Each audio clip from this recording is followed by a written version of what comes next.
નમસ્કાર દર્શક મિત્રો, જી ટીવી ગુજરાતી ન્યૂઝમાં આપનું હાર્દિક સ્વાગત છે। હવે જોઈશું સમાચાર વિગતવાર।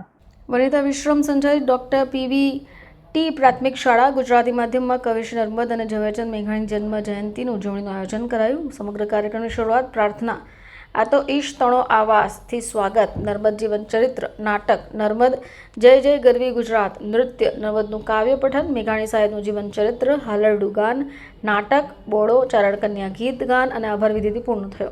આ સમગ્ર કાર્યક્રમમાં શાળાની અંદાજિત 55 જેટલા વિદ્યાર્થીઓએ ભાગ લીધો। 800 વિદ્યાર્થીઓએ નિહાળ્યો પણ ખરો। આ સમગ્ર કાર્યક્રમ શાળાના આચાર્ય અમીષાબેન દેસાઈના માર્ગદર્શન હેઠળ અને શિક્ષકોના અથાગ પ્રયત્નોથી સફળ રહેવા પામ્યો હતો। હું Amisha Desai, principal doctor PV પ્રાથમિક કન્યા શાળા ગુજરાતી માધ્યમ। આજે અમારી શાળામાં અમે કવિશ્રી નર્મદ અને રાષ્ટ્રીય શાયર શ્રી ઝવેરચંદ મેઘાણીની જન્મજયંતિ નિમિત્તે એક સરસ મજાનો કાર્યક્રમનું આયોજન કર્યું છે, જેમાં અમે આ બંને કવિશ્રીઓના જીવન ઝરમરની માહિતી બાળકોને આપી, એમના આખું જીવન અને કવન અમે બાળકોને સમજાવ્યું।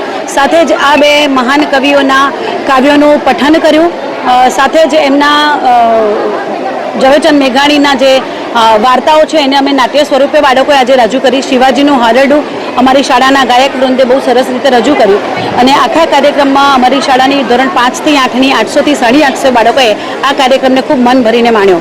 મેનેજમેન્ટનો 1 મિનિટ અમને સહયોગ મળ્યો અને સાથે જ એમને આ બધી સગવડ હંમેશા અમને મેનેજમેન્ટ પૂરી પાડે છે, એ માટે અમે એમનો આભારી છીએ। બાળકોમાં કેટલો આનંદ ઉત્સાહ હતો કાર્યક્રમ? બહુ જ બાળકોને ઝવેરચંદ મેઘાણીની સૌપ્રથમ અમે છે ને થોડીક વાર્તા અને નાટક સ્વરૂપે ધારતા પહેલાં થોડીક વાર્તાઓ બાળકોને અમે સંભળાવી અને આ જયંતિ નિમિત્તે અમે લોકવાર્તા સ્પર્ધાનું અને કાવ્યપઠન સ્પર્ધાનું પણ આયોજન કર્યું હતું।